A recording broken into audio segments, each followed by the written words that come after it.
گزشتہ 600 سال سے ہندوستان کا خطہ یونان سمجھا جاتا ہے۔ قصبہ مذکورہ کو ادبا اور اسلاف کے ناقابل فراموش علمی و ادبی کارناموں کی وجہ سے ایک امتیازی مقام پر فائز ہے۔ اس خانوادے سے نسل بعد نسل بہت سے علماء، فضلاء اور ادبا پیدا ہوئے جنہوں نے علم و فن کے مختلف میدانوں میں گراں قدر خدمات انجام دی، جن کے فیضان تعلیم اور علم پروری سے ہندوستان کا کوئی گوشہ خالی نہیں۔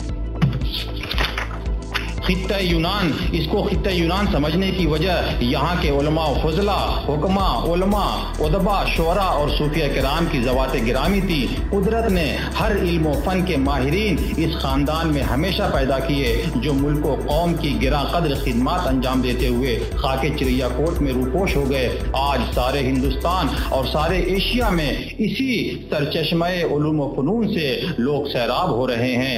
یہ وہی چریا کوٹ ہے جسے حضرت خواجہ نصیر الدین چراغ دہلوی کے بھانجے مخدوم زادہ حضرت اسماعیل عباسی چریا کوٹی نے چریا جیسی سرکش و متمرد قوم کو مشرف باسلام کر کے آباد کیا تھا۔ یہ انہی کا روحانی فیض ہے کہ یہاں ہر علم و فن کے ماہرین، علماء، فضلاء، صلحاء، شعراء، ادبا اور فقراء بہت زیادہ تعداد میں پیدا ہوئے اور انہوں نے پورے ایشیا میں اپنی علمی قابلیت اور روحانی عظمت سے عوام و خواص کے قلوب کو متاثر کیا، طالبان علم و فن اور تشنا کامان روحانیت کو سیراب کیا۔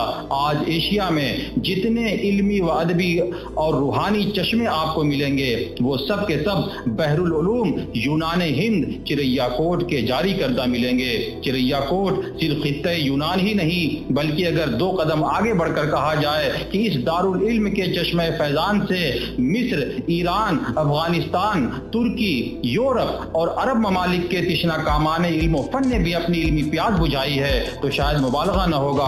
خود علامہ فاروق سے استفادہ کرنے والوں میں ان ممالک کے طلباء اور علماء بھی شامل رہے ہیں۔ یہ حقیقت ہے کہ اس چشمہ فیض کے علوم و فنون سے زمانہ فیض یاب ہو رہا ہے اور اس کے ثقافتی آثار اور علمی و ادبی انداز نے ہندوستانی زندگی کو مختلف شکلوں میں متاثر کیا ہے۔ اس لیے اس حیثیت سے چریا کوٹ کا مجد و شرف کسی دلیل کا محتاج نہیں، لیکن چونکہ انسان بہت جلد بھول جانے والا اور اپنے محسنوں کے احسان فراموش کر بیٹھنے والا واقع ہوا ہے، لہذا ضروری ہوا کہ اس کے دفتر پارینہ کو دوبارہ اسے سنا دیا جائے اور تاریخ کا ذری ورق الٹ کر اس کے روبرو کر دیا جائے تاکہ وہ باور کر سکے کہ اس کا ماضی کیسا تابندہ و شاندار رہا ہے۔ لوٹ پیچھے کی طرف اے گردش ایام تو